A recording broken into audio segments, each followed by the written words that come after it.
What's going on, guys? It's your man, the Authority, back again with you guys for another banger video. Before we get started, guys, please make sure that if you enjoy this video that you leave a comment down below, subscribe, turn notifications on, and make sure that if you guys make it all the way to the end of this video, that comment be hashtag to the end down below. That way you guys will receive a shout out via yours truly from my Twitter as appreciation for watching this entire video. And this one's gonna be a long one, guys, because we are gonna be watching the Destiny 2 Showcase 2021 live stream. The live stream just started a couple minutes early for the pre-show, so I kind of fast forward just to where it starts and everything like that. So we are a couple minutes behind the live stream, but shouldn't be too big of an issue. So again, this is going for about 2 hours, guys, so this is gonna be a long video. If you guys want to skip all the way to when the official showcase actually starts, I will make sure to leave a time marker right here on screen. That way you guys know when to jump straight to the main portion of the video. But without further ado, guys, I'm super excited for Destiny 2. As you guys know, that's what my channel is basically built upon. I'm super excited to see what they have in store for Season 15, Season of the Lost, confirmed Season of the Lost, and Witch Queen. I'm super excited, but let's stop me talking and let's get right into the video, into the showcase.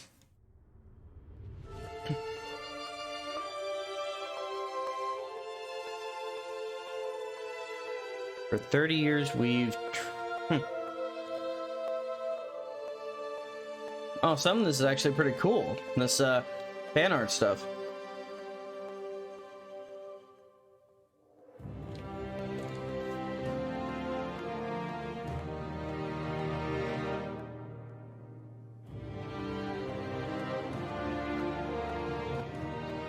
Just want to make sure it's not too loud, guys.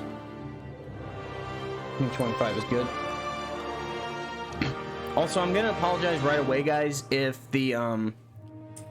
at any times I might be rubbing my jaw or things like that. Recently, just 2 days ago or yesterday, I had my wisdom teeth surgery, so that's why I might be just a little bit sore. But I'm gonna power through because I knew with this coming out, with the showcase and Season 15's launching later this afternoon, so I'm super excited for that, and I cannot wait to see what Bungie has in store for us. Seriously, I'm super excited.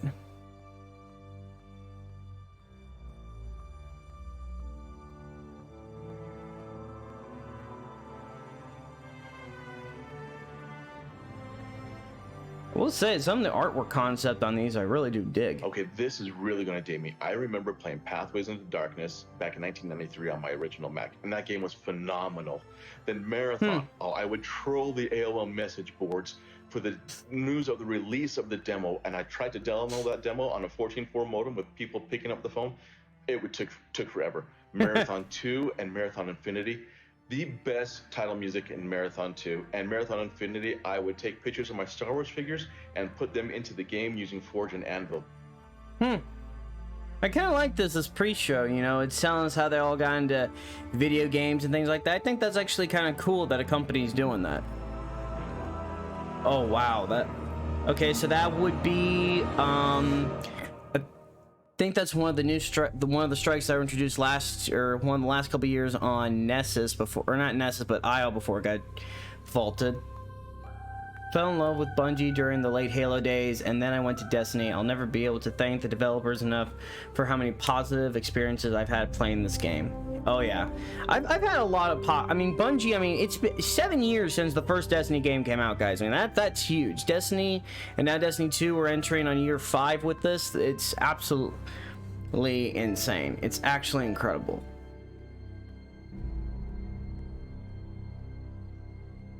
I mean, I think it's been 7 years since Destiny 1 first came out. That's absolutely insane to think that we've endured 7 years of Destiny so far.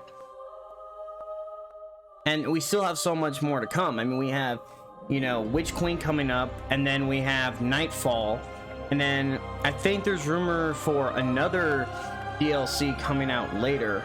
I'm just gonna turn down just a little bit here, guys. But to think with all of that, and we're still getting like so much more eventually coming up, is absolutely insane. I mean, it really is.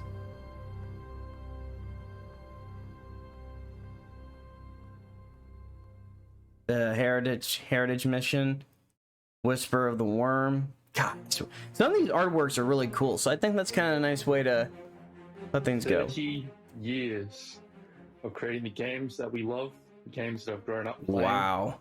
Throughout my childhood, teenage years, Jeez. and also my adult life. Insane. From the OGs, well, my OGs, games I started on, the Halo 2s and the Halo 3s, winning championships in these games, all the collectibles and Reach. Amazing, amazing artmanship, craftsmanship, designing, coding, all these timeless hours you guys have put in to create these worlds. We need to get back to the city. It isn't safe here. From Destiny 1, Sanitary. Yeah. and all of the lore that you started with. More collectibles, all the way to Destiny 2.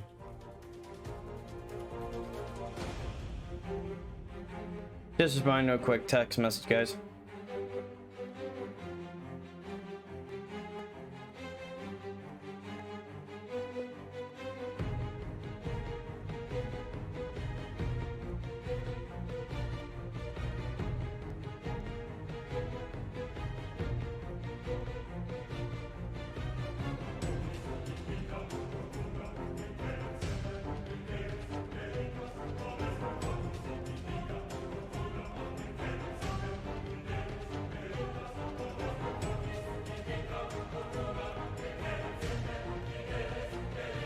Again, all these artworks are amazing to look at.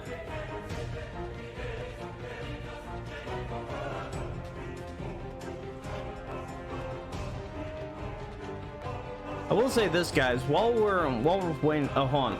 So many new friends made, so many more old friendships rekindled. These are my favorite Bungie moments. Oh yeah. Oh my god, all that artwork is amazing, dude. I know some of these people, you know, some of these are like original artwork concepts. They look phenomenal. So cool to see people's artwork like this. It's awesome. Shout out to all the people on screen too. Give all these guys a follow on all their Twitters, guys, because this looks amazing. But let me ask you guys, since, you know, obviously I'm not live streaming this because of copyright reasons from Twitch and Destiny's main page, but what's your guys' favorite Bungie moment, the favorite Destiny moment, I should say, whether it's from Destiny 1, Destiny 2, whatever, you know, what is your favorite Destiny moment? Like, maybe, you know, maybe it's that first time that you beat one of the big raid bosses, maybe one of those times you got your first ever exotic.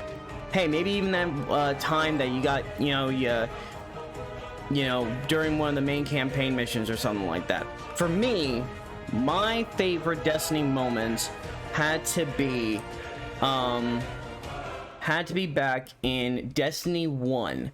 This was shortly after. EGM, oh, hold on a second, guys. Giving Combat Evolved Game of the Month and Perfect Tens, to LAN parties, to Xbox Live, to the thank you screen on Reach, to the D1 Alpha, to my girlfriend showing up on the corner of my bed with the Destiny PS4 to play with me, to Rift at E3 and the Blacksmith Shader, to getting to see Destiny 2 at E3 with Tess, to her marrying me, and to old friends still playing Halo at our wedding, to Day 1 Deepstone Crypt, to so many raids, so many friends, and to Tess still playing Destiny with me every week.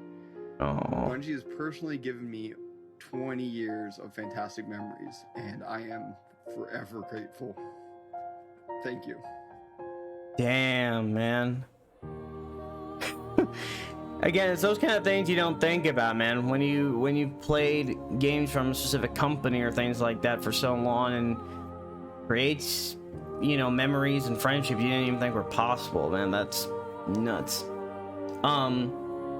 Get back to what I was saying, guys. Probably my all-time favorite memory I ever remember playing Destiny was back in Destiny 1, and this was shortly after the game, probably around the holiday season when Destiny 1 came out, when PlayStation did the Snow White bundle for it. This was, I think it was shortly after the Dark Below DLC came out. I'm pretty sure it was the Dark Below. Either way, when I first started playing on PlayStation, because I originally had it on Xbox 360, but I bought the Snow White bundle so I can play it on PlayStation, because so many more of my friends played it on PlayStation as well.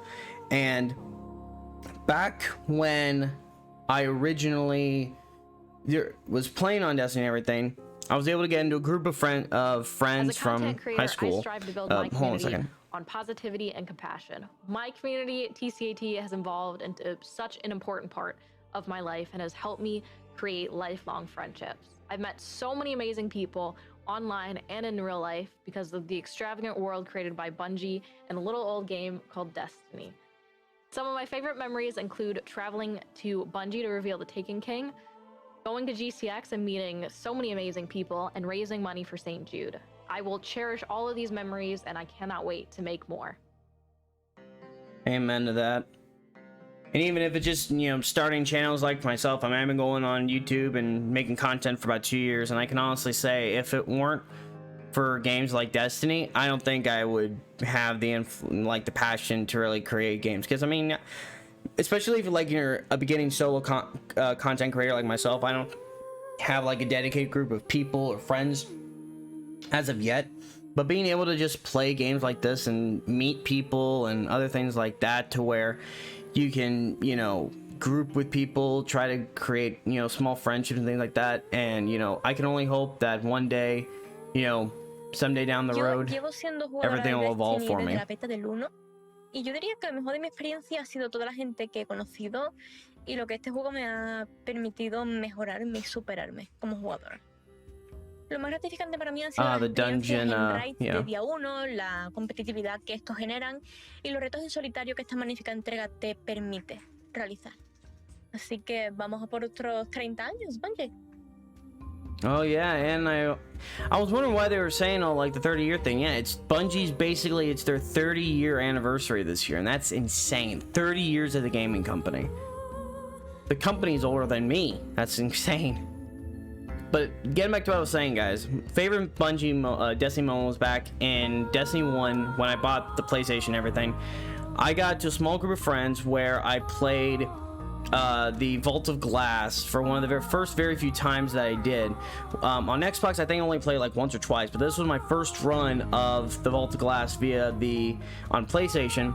And I remember that I got 2 exotics from that raid.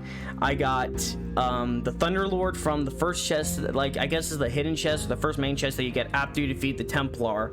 And then after we defeated Atheon, I got Galahorn, which was absolutely insane. And the fact that I wasn't doing any content creating back in that day, it makes me so upset that I never thought to like find a way to record it or anything like that, because I didn't start content creating until after I got out of college, because at the time when I was stuck in high school and college and everything like that, I just felt like I wouldn't have the time that I found necessary if I was gonna be really dedicated to it, because because one of those things that, like, if I really wanted to put some time and effort to it, I wanted to make sure that I could put the full dedication that I had. Unfortunately, you know, I had extracurricular activities after school. I had, you know, baseball I was playing at the time, doing other stuff. So it was one of those things where I just didn't have the time I thought necessary for me to actually put a genuine effort into making content. But I knew as soon as I was done with college, or I was getting towards the end there, this was something that I wanted to try to see if I'd be any good at it. And I think so. But at the end of the day, you know, my channel currently right now, we only got about 420 subs on the channel. But at the end of the day, I still enjoy doing it. You know, it's been about a little bit over I think it's been almost 2 years since my first video upload on YouTube. My clan Peasant Guard was hold on one second. More console. I love this guy. This is one of my personal favorite Destiny content YouTubers. I love him. Stay with me forever is after a year of playing together online, we were all contacted by Bungie and asked if we'd like to be flown out to Germany to meet in person and to have that moment captured in a mini documentary. And that happened over 6 years ago now, and it always brings a smile to my face whenever I think about it. So yeah, no question, that was my favorite Bungie moment.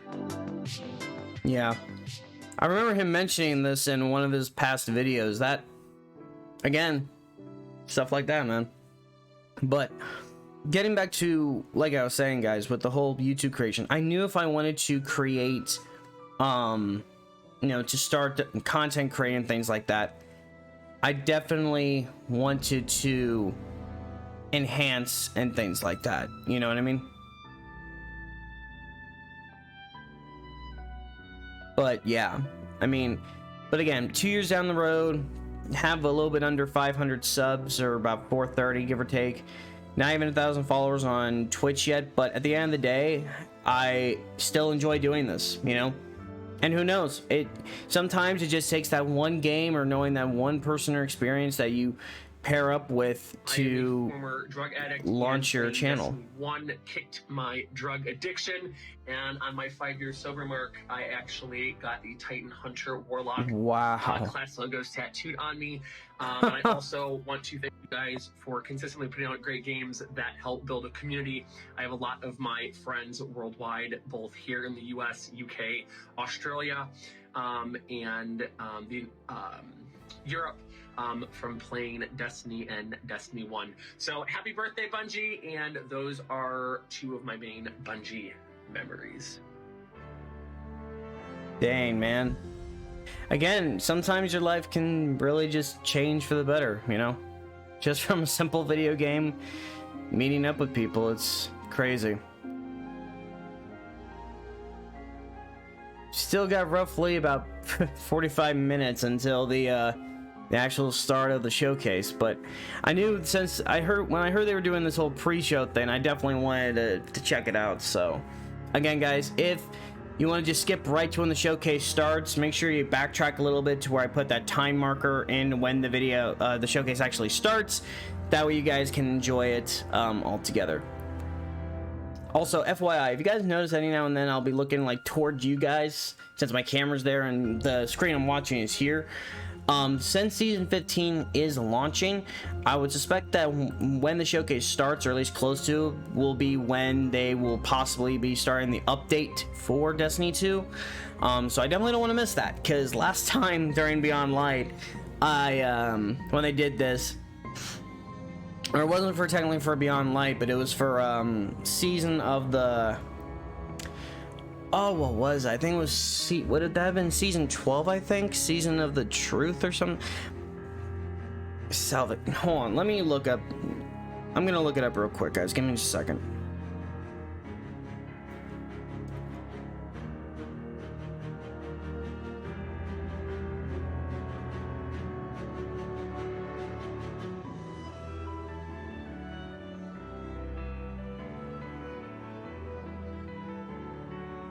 Season of the Arrivals, that's it. When they did the whole Season Arrivals thing after the showcase for... Oh, hold on one second. After school, like every day, and playing Halo 3 custom games all night.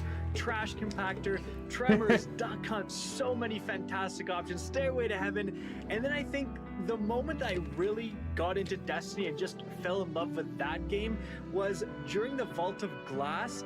Back then, exotics were really uncommon, and one of our teammates had a hard light. No one had ever seen it before, so we're all like, dude, what the heck is that gun? And he just goes, watch this. And of course, starts shooting off the walls, and we see all the bullets ricochet everywhere, and it was that moment I knew I was hooked. Yeah. It's always cool seeing those type of... That exotic for the first time that no one has yet, and it's just insane. But yeah, but Season of Arrivals, what I was saying, guys, because when they did the showcase last year for Beyond Light and right before Season of the Arrivals, it took about another 30 minutes or so just to download the update, and it put my stream behind schedule and everything like that. So not gonna make that mistake this time. As soon as the showcase starts, I think that's when the update will launch, or at least get close to it. So that is why I'm keeping an eye on my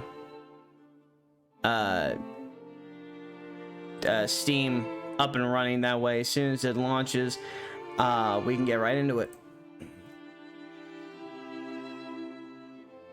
But yeah, guys, while we're waiting, you know, let me know what's not just your favorite Bungie moment. What's like your favorite video game moment? Like any video game. Like maybe it was that time that you met your lifelong friends for the first time, or some big achievement. Let me know, guys, because I love hearing other people's experiences and things like that. I think that those kind of stories can really be impactful for a lot of people.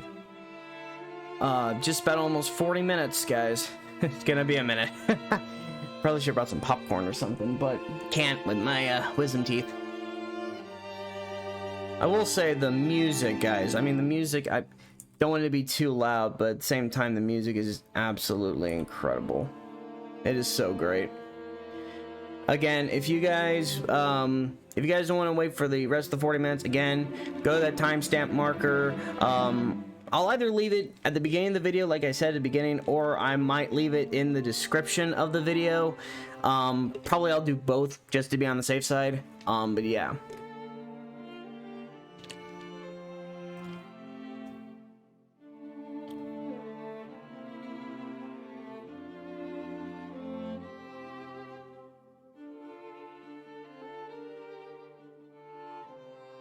Mein erstes Spiel von Bungie war tatsächlich erst Destiny 1. Und Destiny hat mein Leben verändert. Ich wurde durch Destiny zu einem Content Creator, der auf YouTube Videos hochlädt und auf Twitch streamt. Ich wurde auf verschiedene Messen und auf verschiedene Events eingeladen, wo ich einiges erlebt habe. Ich habe sogar Justin Truman, den heutigen Game Director, kennengelernt und mich mit ihm über Destiny unterhalten. Das ist eine ganz, ganz große Ehre. Außerdem habe ich sehr viele Bekanntschaften, sehr viele Freunde über das Spiel kennengelernt, wo ich heute sagen würde, das sind teilweise meine besten Freunde. Ja, Destiny ist geil. Destiny is awesome. Yeah. Looks like we're actually, now that I think about it, we're about 5 minutes, I think, behind the main live feed. Yeah, we're about 5 minutes behind. So, if it gets to some of those moments where it just seems, actually no, I'm gonna let us watch the whole thing. I don't care if we're a couple minutes behind the live stream, the full live link, whatever. Yeah, just gotta turn that down a little bit. Don't want the music getting too loud to where it overrides my voice. You know what I mean? Some of their music can be a bit loud. I'll try to keep an eye track on when the music gets a little loud versus everything else. I will say stasis has been one of those things in Destiny that they have been back and forth constantly changing, because it's always just something. I mean, I think it's because this is like the first new archetype that they literally introduced in 4+ years. I mean, hell, the third subclasses were introduced back in the Taken Kane back in year 2 Destiny. So it's like they hadn't done a new subclass up until that point in like 4 years. So yeah, it's definitely one of those things where yeah, you guys definitely it's one of those things that's challenging, you know, how to balance new subclasses, especially when you're introducing a new type of element, new mechanics and things like that all together. It's definitely interesting. Oh, Saint 14 with Osiris. I mean, Osiris. To me as an adult discovering Destiny for the first time, walking out of the Cosmodrome, seeing that fallen walker, taking it down, and just feeling like such a such an awesome, powerful force to be reckoned with. I was in love with the fantasy of the game. And that was before I knew anything of the Destiny community, which really has captured my heart. Thank you so much, Bungie, for creating this world, this community of gamers, where I've found real friends, clanmates, been able to talk to people and interact with people who have inspired me throughout the years to launch my own community.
Bungie me ha aportado durante todos estos años algo increíble. Destiny forma parte de mi vida desde hace mucho tiempo y sin duda lo mejor que tiene este juego es que he podido conocer a personas maravillosas y poder realizar actividades con esta gente, tener su apoyo y su compañía a la hora de querer mejorar, no tiene precio. Espero poder seguir durante muchos años más en este mundo y poder esperar con mucha ilusión y mucho hype todo lo que está por venir.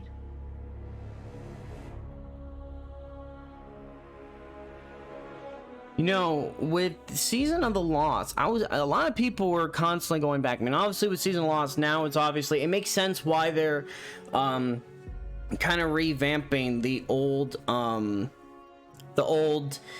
Dreaming City weapons and getting them kind of back in the loot pool and things like that, because that would make sense, because since we're it's obvious we're returning to the Dreaming City. I mean, if you guys haven't seen the Twitter post with the Queen and everything like that, the fact that she's back, which when I saw that I'm like, what the hell, you know what I mean? But yeah, I mean, with the Queen returning, that it's definitely going to open up some new interesting possibilities, I think. So I'm definitely going to be interested to see why Marasov has returned. I think I got the name right, Marasov. I think that's right. The Queen. I'm pretty sure that's her name. It's just been so long since we've had to talk about her, because it's like, even back in my favorite memory from a Bungie game has to come from September 2016. It's a work night and we're about done with a Wrath of the Machine raid when my friend messages us and says, you know that ARG puzzle that Bungie put out? We solved it. Here's a map. Go stand in these very specific spots in the raid and see what happens. So we do it, and these two monitors turn on and they start spitting out ones and zeros. And someone on the team's like, that's binary. I think that means we need to stand here and over there.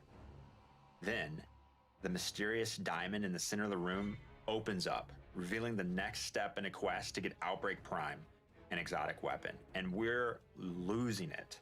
I stay up all night finishing the quest. I get maybe 2 hours of sleep before work the next day. Figuring out how to open up the diamond in the Wrath of the Machine raid is my favorite memory, because it combines the two things about Bungie games that keeps me coming back: unraveling mysteries and sharing experiences with other people. Yeah.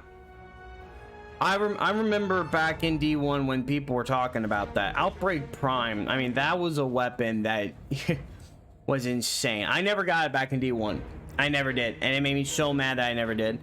But when I got Outbreak Prime in... you guys obviously know I got Outbreak Prime in Destiny 2. If you guys haven't seen those videos, that was one of my first ever videos that I ever did way back in 2019. So if you guys want to go check that out, I encourage you to. Oh, now that artwork's sick. The whole, Lakshmi 2 being a puppet for Zavathun. I mean, yep. She was being played the whole time. And I'm still gonna call it. I mean, I've said it for a while now. I am calling that Osiris is, or the Osiris that we're seeing is Zavathun. It has to be her.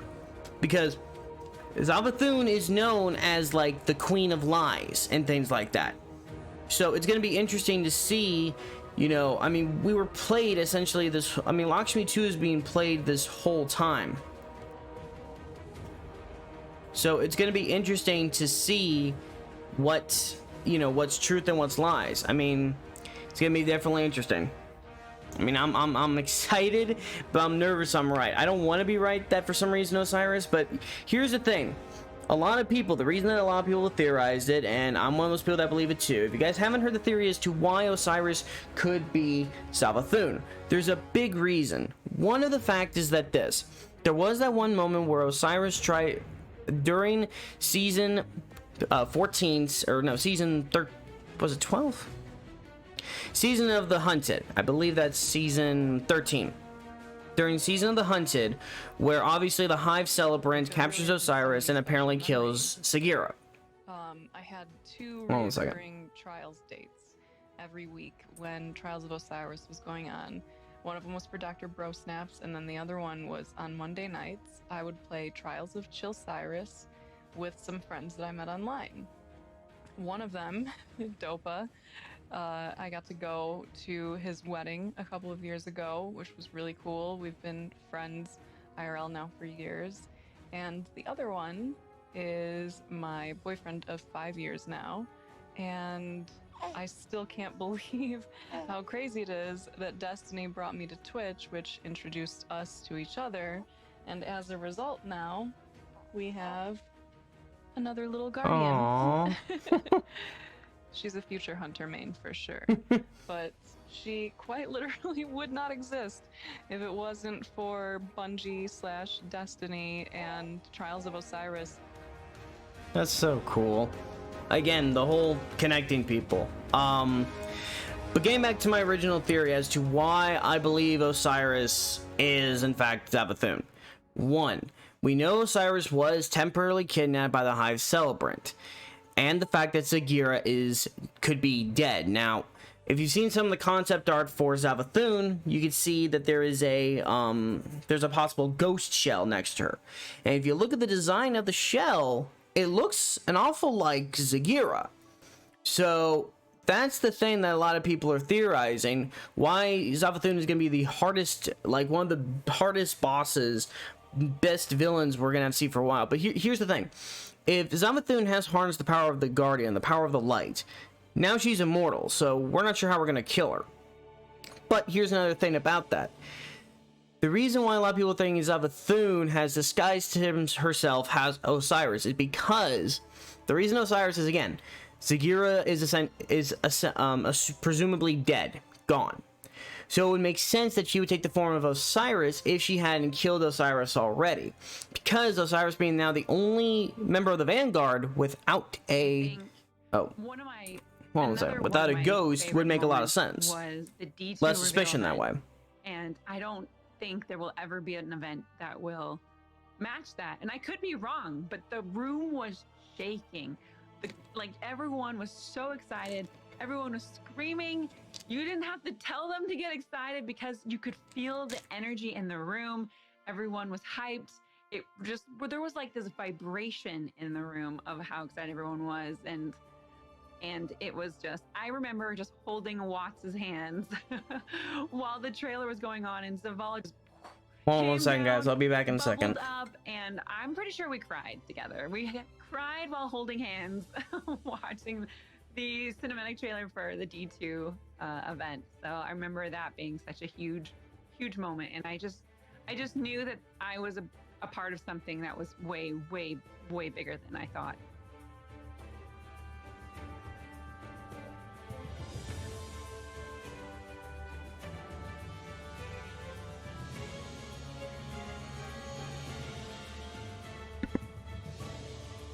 Sorry about that, guys. Had to take a quick phone call.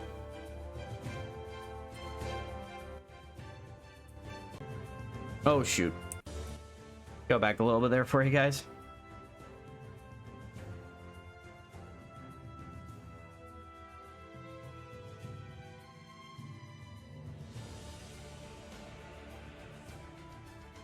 But again, the reason why I believe that, I mean, that's obviously, again, going back to the whole Savathun theory with Osiris. If Savathun was going to disguise him or herself as a guardian, that would make a lot of sense why she would choose, oh, sorry guys, give me a second. Didn't mean to do that.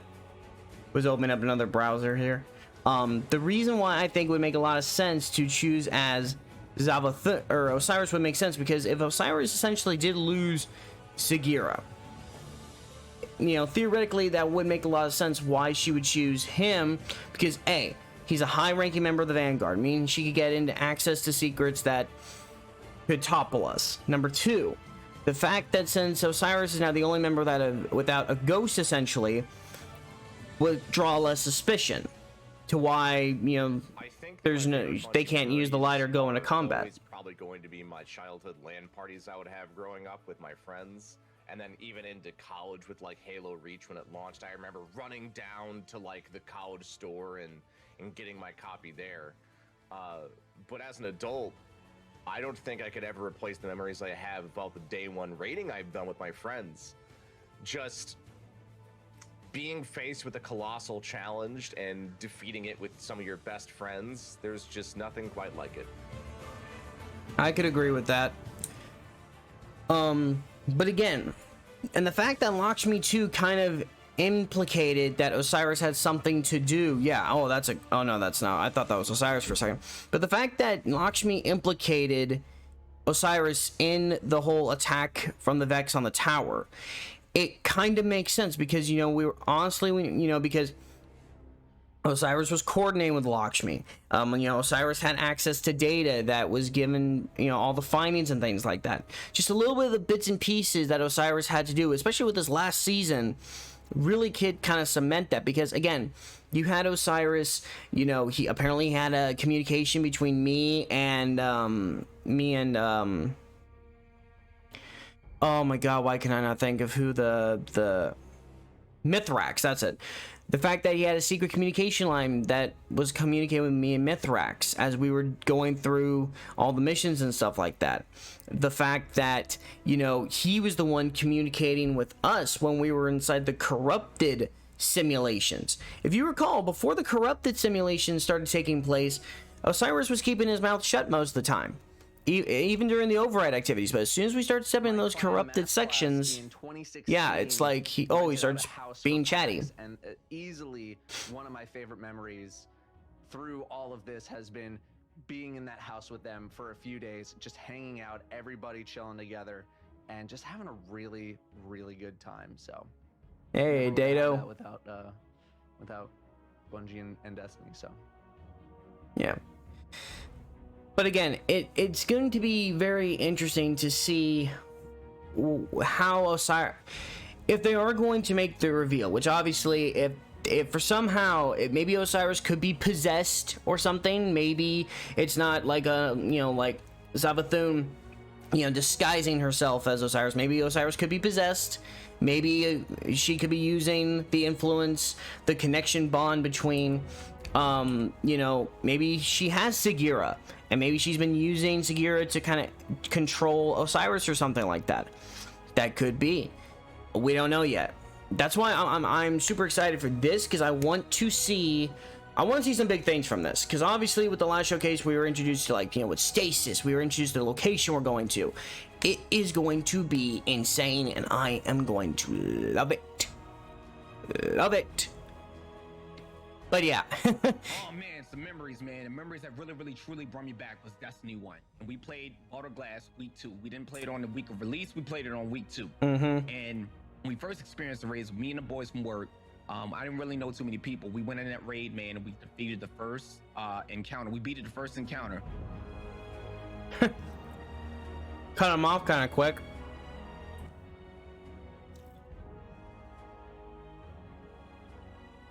But now it makes sense why we're getting... But it makes sense that we're also going back to the Dreaming City, because if you guys remember seeing the earlier Destiny post that they did about a week or two ago involving the champion mods. You know, we got one anti-barrier for autos, we have an overload for bows, and then we have 3 for unstoppables, which include sidearms, I think pulse rifle or scout rifles. I can never tell the difference based on the picture. And then also for fusion rifles and linear fusion rifles. So in my honest opinion, that's why I thought at first it could have been Hive based, because obviously if we're dealing with a lot of Hive champions, you know, they got the Hive ogres that are unstoppable, and then you got the barrier knights. I couldn't think of any overload. You know, the thing about Bungie memories for me is memories of my friends, because Bungie games are about friends. It's 4 friends sitting in a room, everybody with their own Xbox, everybody with their own TV, and everybody yelling at each other because the one person keeps bringing the gravity hammer into the elevator. Oh yeah. Oh yeah. Destiny with a crew, 6 people, tired, long night, and you haven't beat the raid boss, and you want to beat that raid boss, and the last run it works, and you yell for 25 minutes before you log off. Oh yeah, that happens a lot. That happened a lot. But getting back to what I was saying, but it makes sense now why those modifiers, if we're dealing with both Hive and Taken, because you know, with Hive you have the Unstoppable Ogres and the Barrier Knights. If we're dealing, well, since we're in the Dreaming City, we could be dealing with Scorn, we could be dealing with Hive, and we could be dealing with Taken as well. So you got Unstoppable Ogres and Barrier Knights. For the Taken, you have Unstoppable Phalanxes and I think Overload Captains. I think let me actually Google that real quick, because I don't think there's any Scorn based champions, but they could introduce that this season. You never know, they could. Now, let me take a quick look here, Destiny.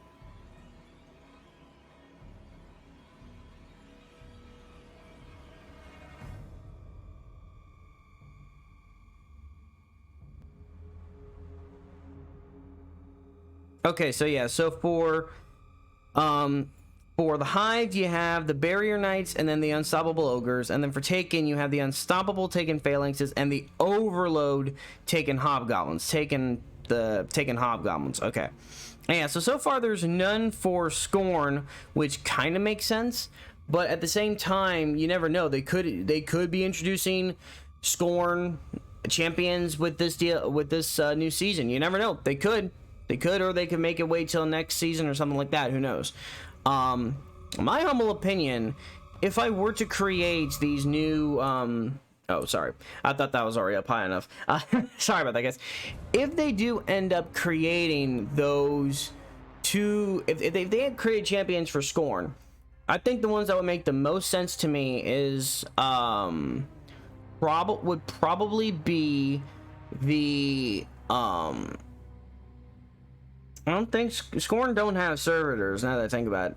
So maybe have the three type of guys that shoot the shieldings or the different elemental things. Maybe have them as barriers. That would make sense. Or actually, no, I can't honestly think of any of what type of what the champions you would do for the different energy types or the different things, like any of them. But if you guys have any suggestions for Bungie, if they were to make champions, what do you guys think would make the most sense when it comes? Again, it would have to be two champions, either a Barrier Overload or an Unstoppable. Which ones would you guys do and why? Like, why would you think that would make the most sense? Okay. If anything, I am gonna just skip a little bit through some of the artwork just so we can catch up to the main live stream. And brother for 5 years now, and that was only the beginning of a very special relationship with Destiny for me. Some of the most beautiful moments of my life have been driven and shared by the Destiny community, including coming out and watching hundreds of people that I didn't even know just come together to show love and support and solidarity. In that moment, I knew that I had found a home away from home, and this game and this community constantly reminds me that we're not guardians just in name. We truly are bearers of light. Oh wow. Oh, that's a nice one right there. That's some really nice artwork. Like I said, let me just fast forward. I hate to do it, guys, but I do want to catch up to the main live stream. Oh, that's cool. The Bungie birthday cake. That's special. The only reason I'm stopping here is because it looks like they are talking a little bit right into this section. Yeah, here we go. It's literally recording a conversation, so. All right. What could go wrong? So I was 11 when you started the company, but you're but you were not that much older. Like, you weren't that much older. Like, what is the, like, take me all the way back. I to guess the, like, that's true. Take me all the way back to the, like, the moment where you're like, I want to do this. Yeah. There's a funny thing for, like, a lot of my life.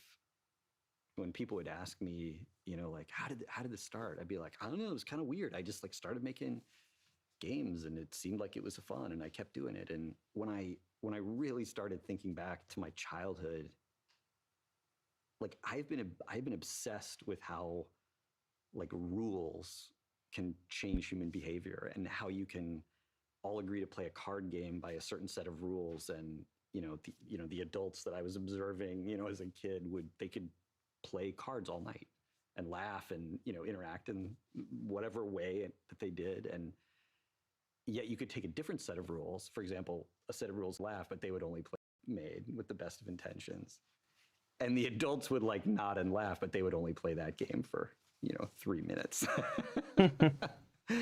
And like that is like always fascinated me.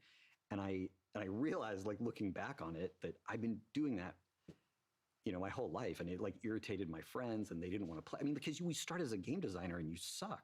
Like you're terrible. Like your games are a horrible. I mean, they're not even games. They're just. I mean, it's almost you're just like a little tyrant trying to get people to do things. And I remember like building. I probably spent like weeks building this like really complex pen and paper adventure game on index cards, and I'd like drawn pictures of monsters and everything like this.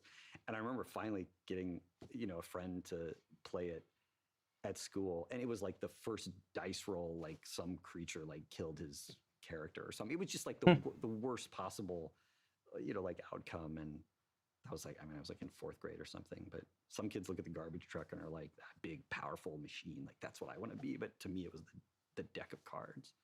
Like I want to know how to control that. Like that, like power to build an experience that when people come into it, they, you know, they leave with a smile on their face or more connected to the people around them. Yeah, I've been doing that forever. It's kind of crazy. Way before computers. And then of course, right, I saw games on computers and I was like, wow. My perception, you know, based on all of our time together, has actually been like you are more interested in the making of them in a bunch of ways than playing them. Like playing games isn't like it's not an explicit hobby of yours. Like you're educating yourself. It's more work, but it's like you're always making stuff. Yeah, I think this is true, and I feel a little bit like guilty about it sometimes, because I think it is the most dangerous thing as a designer to enjoy the making more than the playing, right? Because the number of things you can enjoy making is infinitely larger than the number of things that you can enjoy playing, right? Much less other people can enjoy playing. And so, yeah, what you say is true, and I feel like it's sort of like an addiction that I've had to fight so that I make things that are worthwhile. Because it's, you know, the whole shtick to me is about, you know, touching other people like somehow. Yeah. So we talked a little bit about kind of the origin. I want to jump ahead again. I'm going to jump to my life, 2004. I remember I finished the campaign for Halo 2, and my friends and I got distracted a bunch by the multiplayer, and I finished it the same night I finished Metal Gear 3. And after I finished both of those games, I went and watched this Vidoc, the documentary that like, I look at it now and I met a bunch of y'all, and I'm like, oh, I didn't pick up on all the like human suffering in this documentary the first time I watched it. Do I get to sign your? No. Do you remember this? I looked for it actually before I came in today. I don't think I have it anymore. You don't? Yeah, no, I remember the sweatshirt. Yeah. Okay. Yeah. Okay. Yeah. So this is what is this from? Like, what is this actually? I've like wondered this. Like, what is this? It was just like, what did yeah, it said Osiris on it. I thought it looked cool, and yeah, I bought it. I have no idea.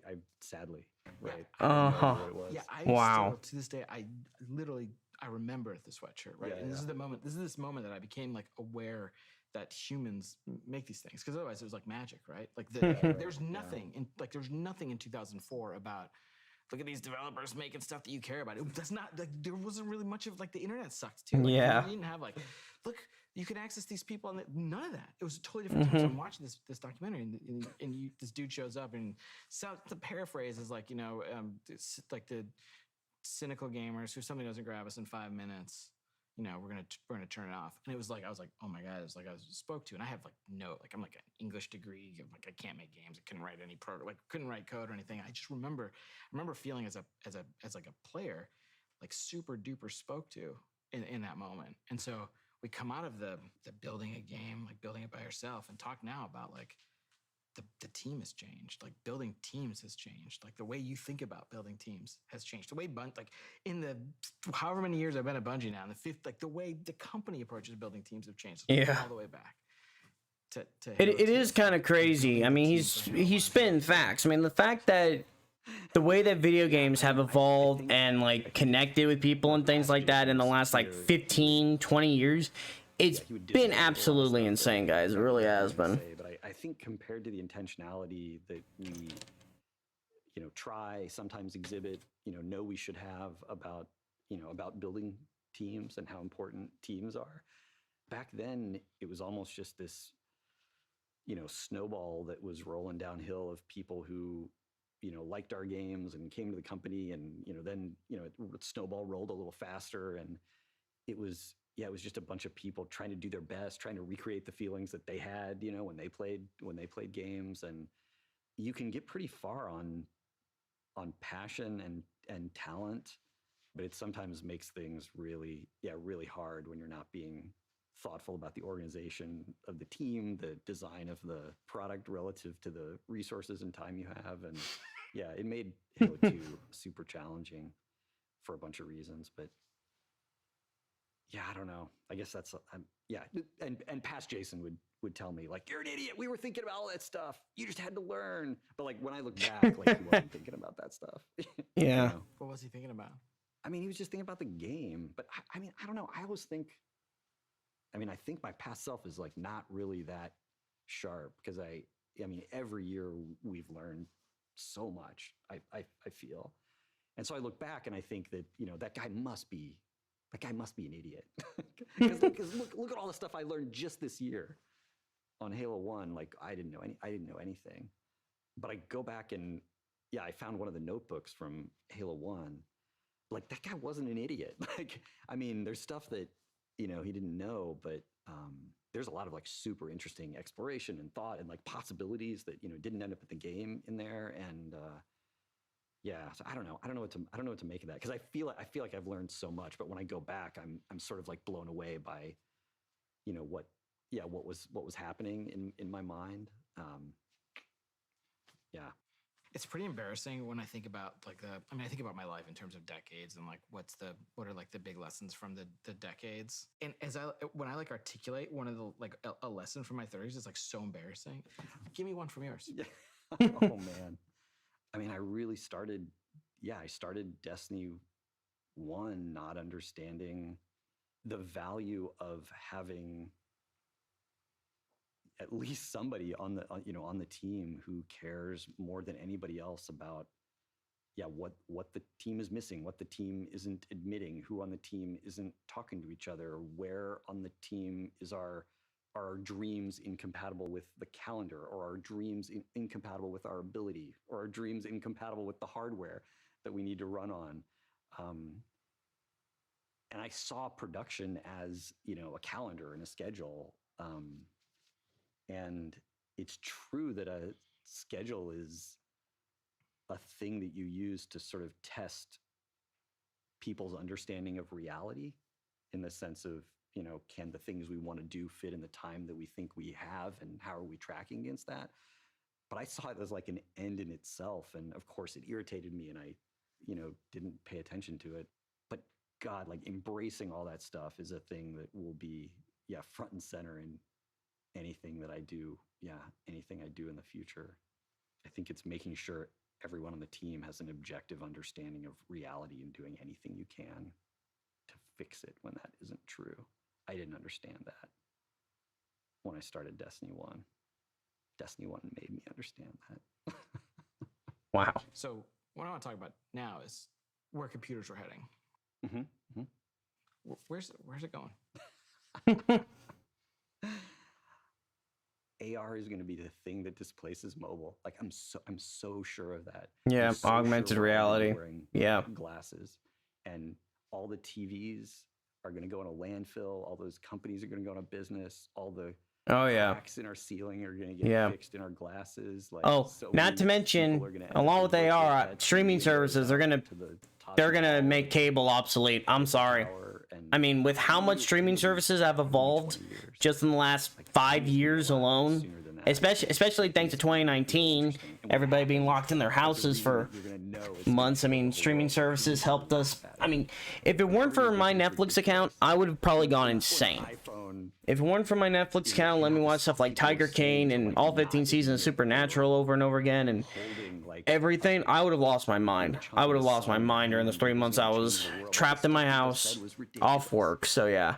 And people are going to do that. He's spitting true facts. AR is going to replace TVs. AR is if you have AR, Streaming is going to replace cable services. I mean, it's high frame rate. You need to be able to render all kinds of crazy stuff like right there, like, you know, within 2 feet of your body.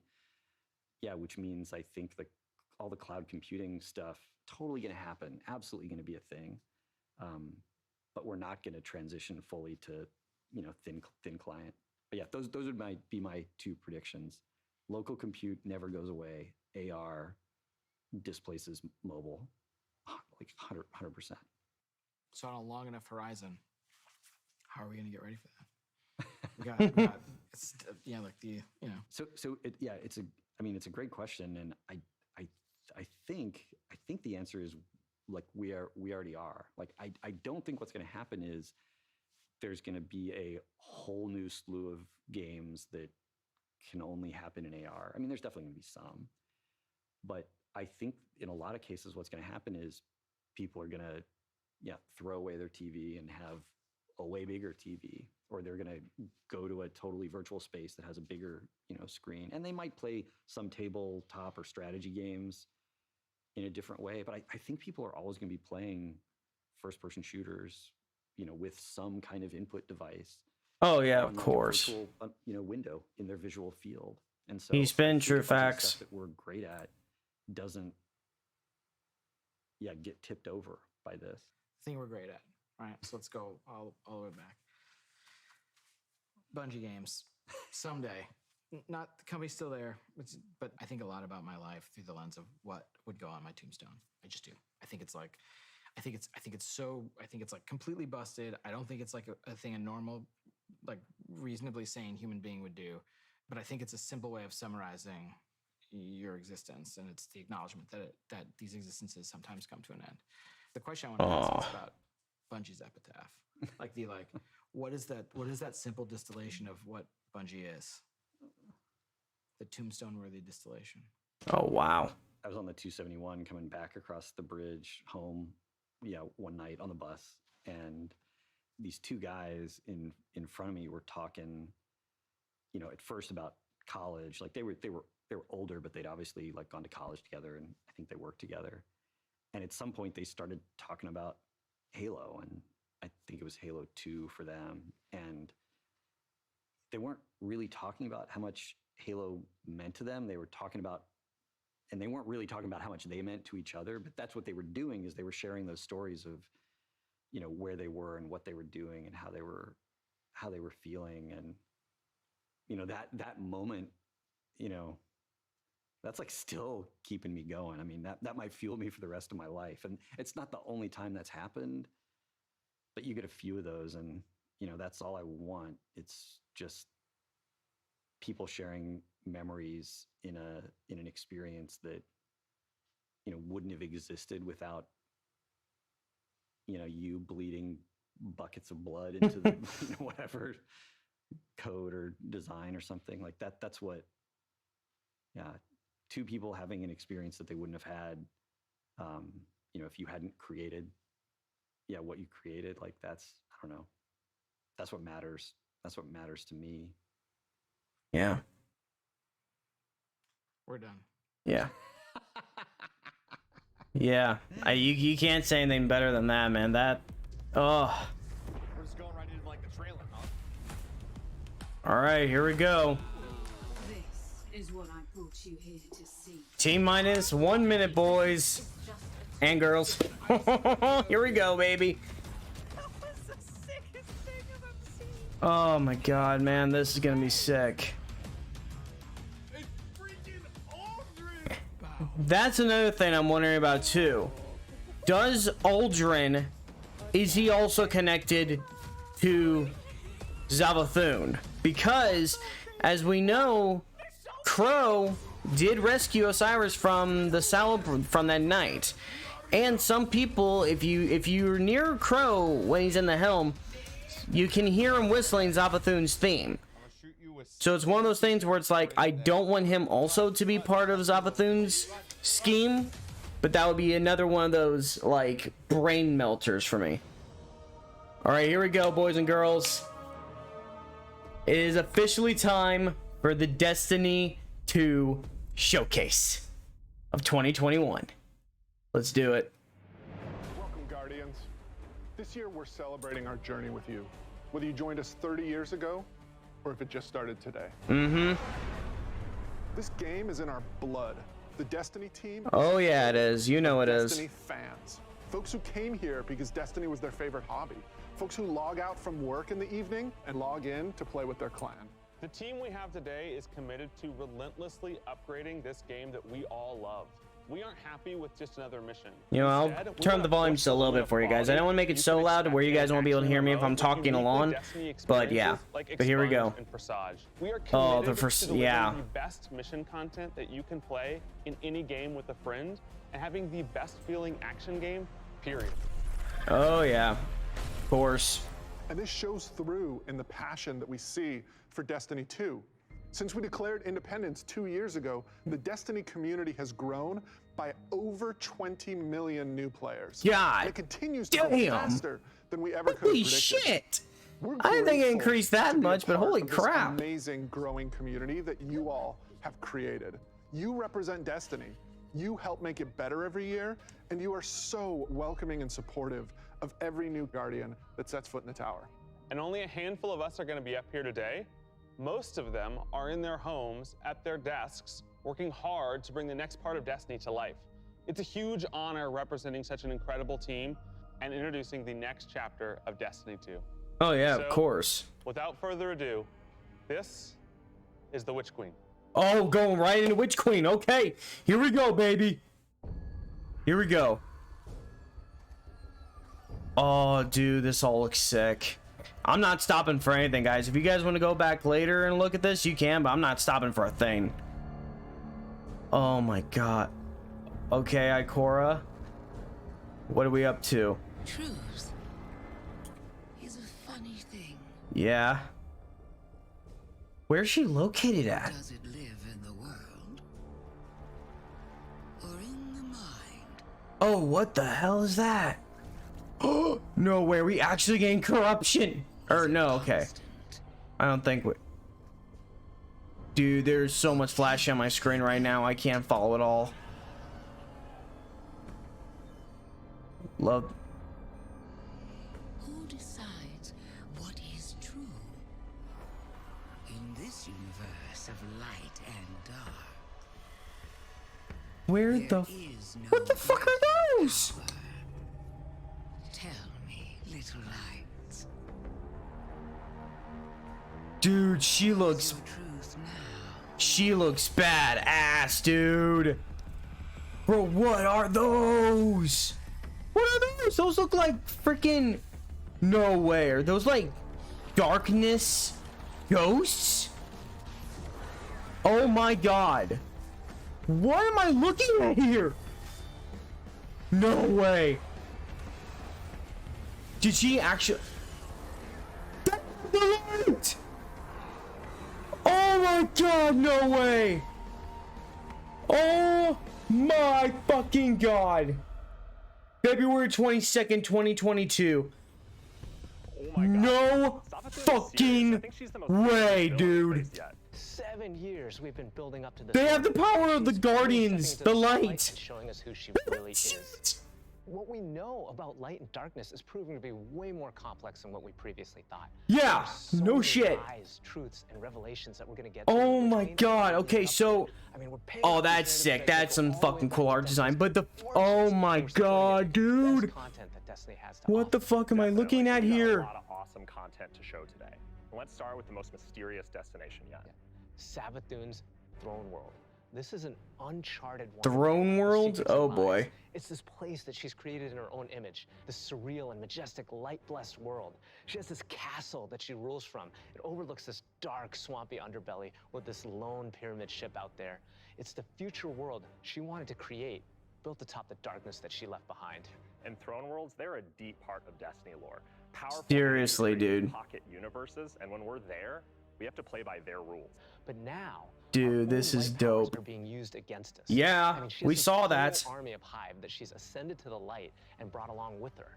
Which I would love to know how. Hive Guardians, and they are the Hive Guardians. new army. Dude. Okay, those new ghosts look sick. Let's show a little. Let's take the first ever look at the Witch Queen gameplay. And we're getting gameplay. Yes. Dude, okay. How can we, is there gonna be like, how would she get access to the light? I would love to know this. How? After the death of her brother Oryx, Okay. Savathun went into hiding. Right. Not out of fear, of course, Yeah, of course. but out of strategy. Mm-hmm. Oh, gee, dude, this is like the Dreadnought 2.0, and I am loving it. Stealing our most sacred resource. Yeah, the light.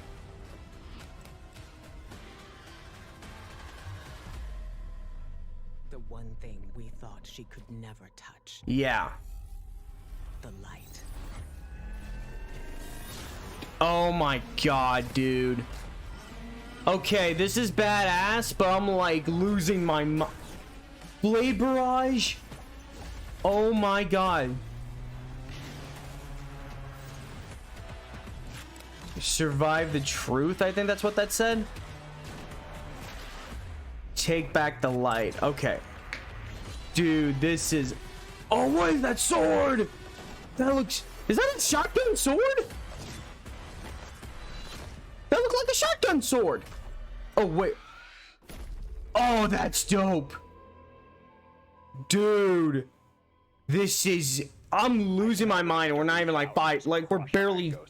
Yeah, I mean, We're barely 10 minutes in to the official showcase. I'm losing my mind. I am losing my mind. Places like the Throne World, it's haunting, but it's gorgeous. Yeah, it There's is. a lot to love. There's a few things we saw in the trailer that we haven't talked about yet. Yeah. Savathun and her Lucent Brood. This is the biggest threat Guardians have faced yet, so we need to find new weapons to match their power. Yeah, exactly. Like, what's with the weird new melee and like shotgun swords? It's brutal and elegant. The It's a glaive. new energy weapon. with Okay, new archetype. Mid-range projectiles and defensive capabilities. It's our first ever first-person melee weapon, and it is such an awesome tool for the Dude, that's sick. Bro, that is dope looking. Yeah, it's like a shotgun. Just jump in and unleash these brutal melee combos and transition right to an energy blast. Bro, that is fucking dope. It's a shotgun sword. What the glaive can do. Now let's talk about how you're going to get your hands on one. Okay. These weapons don't come out of chests at the end of missions, and you Really? can find one roaming around the throne world. Okay. Your first glaive is not going to be found. It's going to be built. Yes, weapon crafting is coming to Destiny 2. No fucking way, bro. Chasing weapons has been an Dude, the Destiny pursuit. weapon crafting? And over the years, we've added more deterministic paths to get the Oh, come on. Think things like Umbral and Right, yeah, okay, the Umberland Grams, I can see the inspiration for that. Unlocks the freedom to choose all that and more. It gives us ultimate control over the guns. Now, this is a combat-focused crafting and progression system. Dude. The more you use these weapons, the more objectives you complete with them, the more you'll level them up, and the more Okay, powerful they grow. that obviously makes And watch, sense. Here's the awesome thing. You'll be able to craft all Throne World weapons, Okay. melee weapons, and the seasonal weapons. There's just a ton of stuff. to do in That's this sick. Okay, so you literally can, it's literally can craft it the way you want it to. That is awesome. both legacy and new throughout the year. Okay. We've seen and we've talked about a lot of really cool features, but let's get right into the meat of it. Let's talk about the Witch Queen campaign. Yeah, can we please? I want to talk about that a lot. I love campaigns. They've always been a cornerstone of the Destiny experience. They're Yes, they rich, have. deep stories Yes, filled they with have. Big combat sequences and memorable characters. They take us to remote worlds in our ever-changing universe. And so we're putting extra care into the campaign for the Witch Queen. Dude, We this want you to looks feel those absolutely goosebumps ins- when Wait, you does she step have onto the throne Scorn world as for the well first on this time place? And come face to face with Oh Hive my god, Guardians. that... What the fuck? And every one of the missions has its own unique fantasy. Like, what does it feel like to storm a castle or just go straight into the depths of hell? Dude, this looks so... Like, this place looks... Like they said, this place looks terrifying, but gorgeous, dude. A legendary challenge awaits? So, in addition to our classic normal mode, Okay. Legendary is our tougher, aspirational version of the campaign, where the enemies hit harder, and respawning is heavily restricted. So every battle is a gut punch. Every boss is a worthy adversary. It's gonna hurt. You might tap out. But if you persist and you get to the end, your time will be well rewarded. Whether you want to play solo or with a fire team, the difficulty will scale based on how many people you bring. That's dope. One last trip down memory lane. I remember camping out the Predator for Destiny 1 because I just had to have the Ghost. To me, it was like the symbol of destiny. And if you care about that stuff like me, you're going to want to get your hands on the Collector's Edition because you're going to get a Hive Buddy to go up on the shelf with it. Wait, what? Oh, come. Okay, that's pretty cool for the Collector's Edition. I know I'm already gonna pre-order, but I don't know about. I might do the Collector's Edition because that. Let's see how this thing looks, dude. Okay, that's actually sick so far. The freaking Hive Ghosts. That actually looks dope as shit. It's gonna be interesting to see the whole animation where you're like crushing your hands and shit. That's gonna be awesome. And everything that's in there too. I know. Those are the hero items, and they're, I think, one of the best ones that we've ever done. That is beautiful looking. Like this really perfect jumping point to enter the worlds that we build, and actually lifting like in-world objects and putting them in players' hands is it's just a good feeling. We don't just put random items. Everything in there means something, and it helps push the narrative. Dude, there might be some I'm puzzles to like, unlock in there as well. that is sick looking. But again, I mean, we're not even halfway through, and I'm losing my mind, guys, because all this looks awesome. Weapon crafting, love it. Legacy mode, finally they're going to do something where you can actually challenge yourself outside the main strikes. Like, so in a way, Savathun is new to all of us. Exactly. And yeah. Now it's time to finally see this legend reveal herself and change the Destiny universe forever. Yeah, seriously, like. When we talk about the overarching story of Destiny, we don't just mean the plot lines or characters that feature release to release. Narrative is a guiding force in Destiny. Of course. We're calling on its rich history of world building, bringing that to the forefront, and growing it in a bold new direction. So when you join the game today, you'll experience an immediate call to action alongside millions of your fellow Guardians. Crossplay. During this past year, we watched the results of your actions play out across Destiny's seasonal releases. You've redeemed old foes, brought former enemies to the bargaining table, learned that there's always more than one side to every story, and built alliances no one ever thought possible. Agreed. On a larger scale, you'll experience a vast, living, interconnected world of stories that's striving to a greater end. We need you, Guardian. This is literally blowing my mind in so many ways, guys. Release after release, together. This is our universe's cosmic purpose. This 10-year journey we've been on since Destiny 1, it's drawing to its dramatic conclusion. The Light and Darkness saga will end. But make no mistake, Destiny 2 will not. We're building not so much to an ending, but more to this transformative moment for Destiny 2's future. Last year, we announced the Witch Queen and the following expansion, Lightfall. And now we're excited to announce the release after Lightfall, the final chapter in the Light and Darkness saga, Destiny 2. Okay. The final shape. The final shape? It's going to be one wild, continuous ride. Yes. Dude, and that no ride fucking way. We're even getting another year after. It's your first opportunity to interact with Savathun. But rather than spoil it for you, why don't we take a look? Bro. Okay, so this is Season of the Lost. Survive the coming storm. The tower and the dreaming city must stand united. Right, of course. Dude, I'm so glad we're coming back to this. A ring of spears pointing inward from the edges of our system. Oh my god, yeah, with Crow coming back. Morozov's gonna see her brother back alive. Holy shit. Is no less dangerous now than she has ever been. Oh, dude, this is gonna be fucking awkward. I don't know how this is gonna go between these two. Holy shit, I didn't even think about that. Forge a path through the stars. The ascendant plane and guide my people back to me.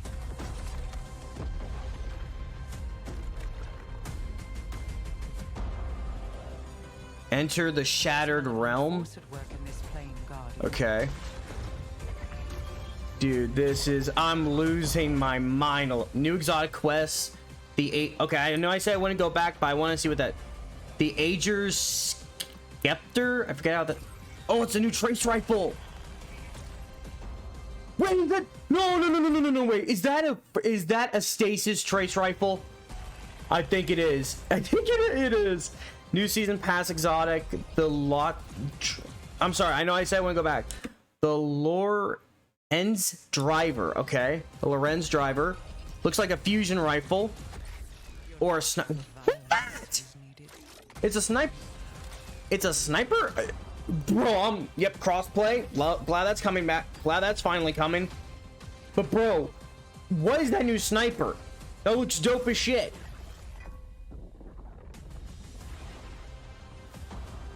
Aid the queen. Okay. Rescue the lost. Osiris, you backstabbing son of a bitch. Osiris, I'm serious. Oh. Yeah. Oh wait, Petra didn't. Did we never tell Petra that Crow was alive? That Sov was alive? Oh my god. Bro, that's gonna be fucking awkward too. I thought it'd be awkward for the queen. That's gonna be awkward for her. At the center of the action. We're reaching the end of one journey and the beginning of another. The days of Destiny's biggest story moments happening in lore pages is long gone. I mean, Mara's return has been hinted at forever. Yeah, and now it's hinted at forever. One of the changes I'm most excited about are the updates to the light. Yeah, the light subclass updates. Yeah. Of Destiny 2. We're adding aspects and A lot of people were wanting some updates to that because, yeah. Update that goes live alongside the Witch Queen. But nice. The Witch Queen is only the beginning of what's to come, and Season of the Lost is the prologue to that story. It starts off with Marasov's return to the Dreaming City, and right, with of her course. return, all the awoken technology comes alive. Dude, that is gonna be so fucking dope. War, Xivu Arath has reemerged and has Guardians. Wait, Xivu Arath is back? Guardians must forge a path through the How is fucking Xivu Arath back? I thought we killed that bastard. Can reach them. And to aid you in this task, you'll have the Wayfinder's Compass. The time is at hand. The Wayfinder's Compass. Okay, probably gonna be the new artifact, which would make sense. Awoken artifact. Yep. Gives the wielder the power to uncover pathways, secrets, and treasures within the Ascendant Plane. There's Dude. a plethora of new weapons coming, including a suite of legendary stasis guns that will stop. Yeah, and the new stasis weapons. Oh, there's a stasis grenade launcher, stasis hand cannon. I'm loving all of this shit. I'm losing my mind. Bro, I'm sorry for yelling, guys. Yep, stasis fuse. Stasis trace rifle. Looks sick. Aspirational PvP activity and more popular than ever. Two of the biggest asks from our community have been adding anti-cheat and adding matchmaking. And Season of the Lost, we're doing both. The anti-cheat for PvP. Soft launch the anti-cheat software when Trials goes live on September 10th. Also, you'll be able to matchmake with groups of software when Trials goes live. On Wait, what was that? BattleEye? Partnered with BattleEye to soft launch the anti-cheat. Yes, thank God. Seriously. I'm sorry, but it's been forever. People have been wanting an anti-cheat. Finally, we're getting the anti-cheat. And BattleEye is a good anti-cheat. Let me tell you, I've heard good things about them, so that's good that they're doing that. That's right. We're shifting away from winning matches as a primary way to earn loot, and instead, winning individual rounds and completing matches will allow you to earn some rewards. Okay, so that's nice. So it's not just the wins that'll get you stuff for Osiris from the trial. So I might actually do some trial stuff if that's the case. They're staying away just from the wins. Right, so the next chapter in Destiny begins right after this stream. Yep. With Season of the Lost. Return to the Dreaming City with Marasov Mhm. and learn the mystic art of wayfinding. I'm so excited. Wayfinding, okay. Yeah. Today is your first opportunity to jump into Destiny with friends on any platform from all over the world, playing together. Seriously, crossplay, I'm glad. But let me ask, I'm telling you this, if they do the crossplay thing and I don't get my shit from my PlayStation account, I'm gonna be pissed. Because I got Shadowkeep and and all my other stuff on that one. It's a little bit annoying, you know, when you want to do like a Nightfall Strike and it's something from either from Shadowkeep or from what is it, the other one? I cannot think of it. Shadowkeep or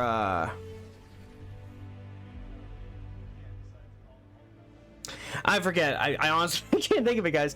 But you know what I'm saying. It's a little bit of annoying when you can't you can't play those expansions unless you pre-order it. So I'm hoping that once crossplay is available and your accounts kind of converge into one. Oh, I remember that part of the D2 live. Yeah, I remember that. 30 years, guys. Seriously. gonna be insane.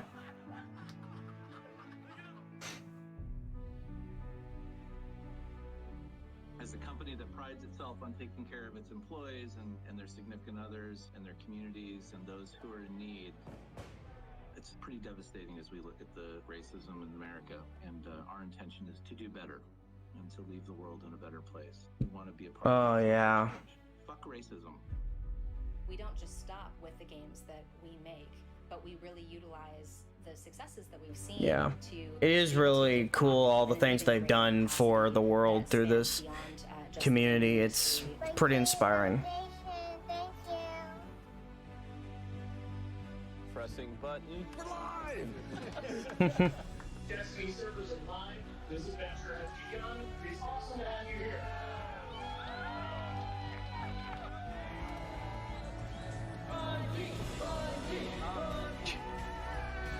That's sick. This game is gonna single-handedly destroy my social life, and I can't wait. Gonna destroy my social life. I love that. I love that. Most of all, yeah, 30 years of friendships, man. 30 years of Bungie. Unbelievable. Time to kick 'em where it hurts. From Halo to Destiny.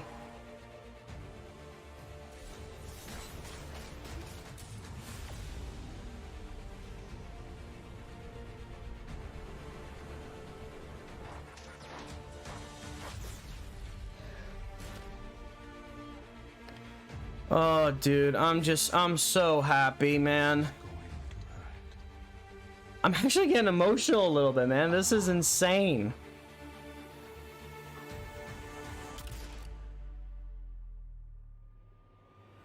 Yeah, the fact that that moment right there between Zavala and Crow, I literally, yep. It's insane how big this community has grown, guys. It really has.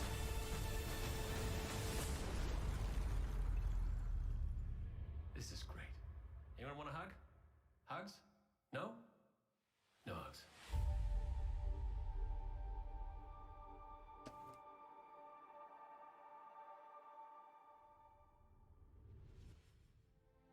How do you follow that?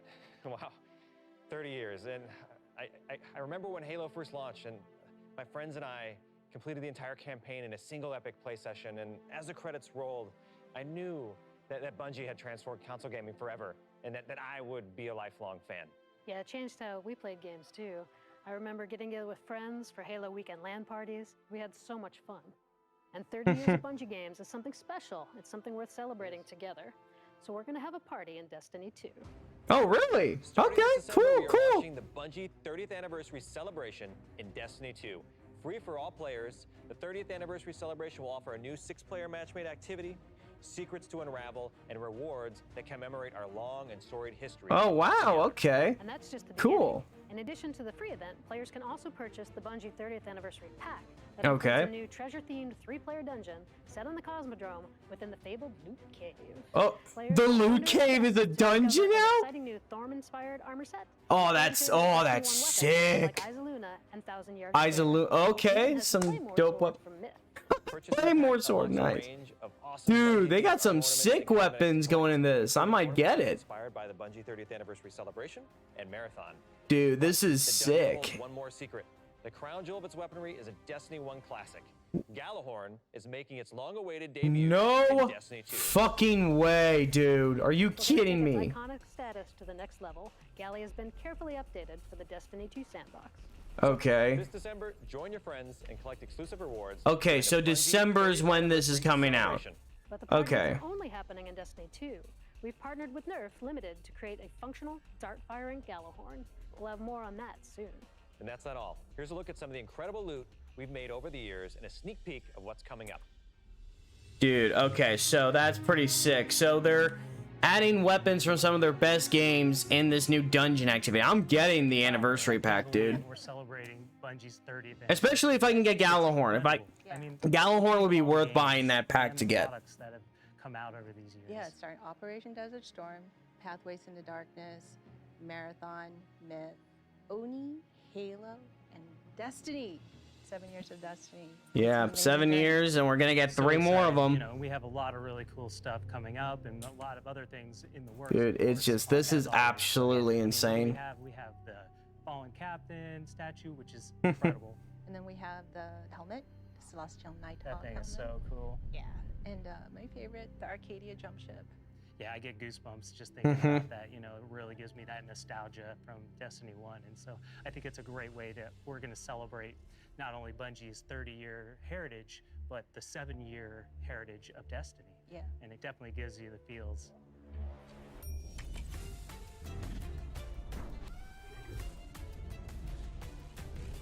So cool with all the stuff they created collectible wise.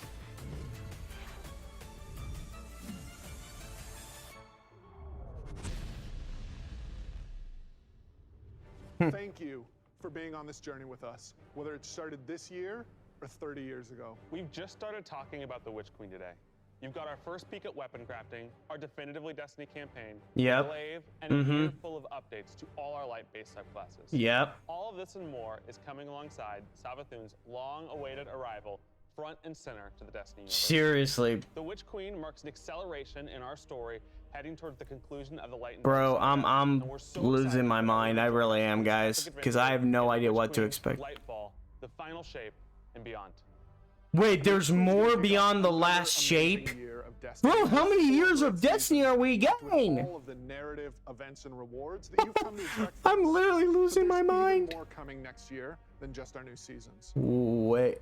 The deluxe edition of the Witch Queen will also include 2 brand new dungeons to be released in 2022. Oh my And we're god. also remastering another classic Destiny 1 raid and releasing it free for all players. Okay. Going forward, So the starting this December with our 30th anniversary event, there will be a new piece of raid or dungeon content in the game every 3 months. Wow. In 2022, we will also be adding legacy rotations for raids and dungeons, meaning every week there will be new ways to earn rewards in both the latest and greatest content and They're seriously just bumping out ways for you to do shit. I love it. that no other game offers more quality and more variety than Destiny 2. Yeah. We hope that you've enjoyed a look into the future. So rotation of the legacy missions and things like that, which is going to be great. New raid stuff, what? Like, I think it said 2 new dungeons for the deluxe thing, and like... Kicks off today. See you in game. Alright, Season of the Lost starts off in game. And we get a trailer for it. Let's do it. Or no, I think this is more Witch Queen. I think. Yeah. Is a funny thing. Who decides what is true? Tell me, little light. What is your truth now? The Witch Queen is no less dangerous now than she has ever been.